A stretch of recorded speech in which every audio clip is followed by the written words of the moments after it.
Vai fazer 25. Busquei o eixo, agora estamos continuando aqui agora, a montagem, ó. Olha que nós estamos. É os Goga lá embaixo, Nenzico. Aqui é a serra. Vai a chuva. E aqui nós remontando o Breguenite. E o Luquinho, ó. Oi, que beleza deu aqui pra você ver.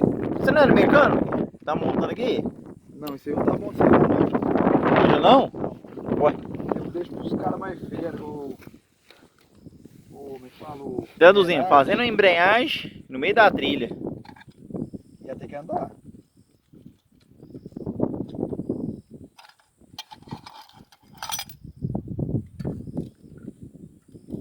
E é assim, o eixinho de marcha não é feito de cipó. De embreagem é de pedra.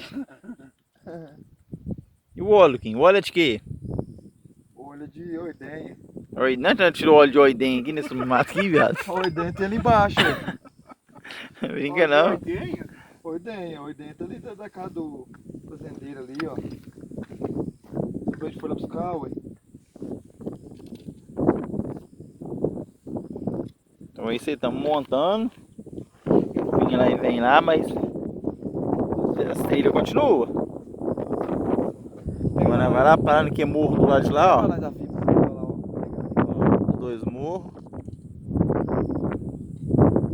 Vai subir ali, tem um corguinho ali embaixo. Saíram os dois morros, barro preto. A chuva já tá lá, ó.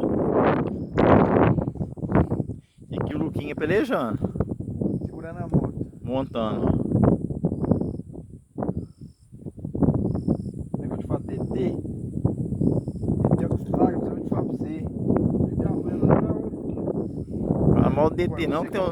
Fala mal do DT não, que os DTzeiros tá tudo pra tu assistir esse vídeo. Você que tá montando aí. Eu quero frustrado aqui, velho. Bonito. Depois fica bravo porque você não viu lá, você fala mal. Lá, falei que DT também não, ué. Fica bravo. DT é ruim mesmo, aí. Tem. Ele mostrou há quanto tempo. Galera, eu vou deixar o nome do Lucas na descrição desse vídeo, aí vocês mandam um zap pra ele lá, qualquer coisa. O mecânico quente é o grineiro, olha lá, ó. Tá montando a embreagem já. Tá quase.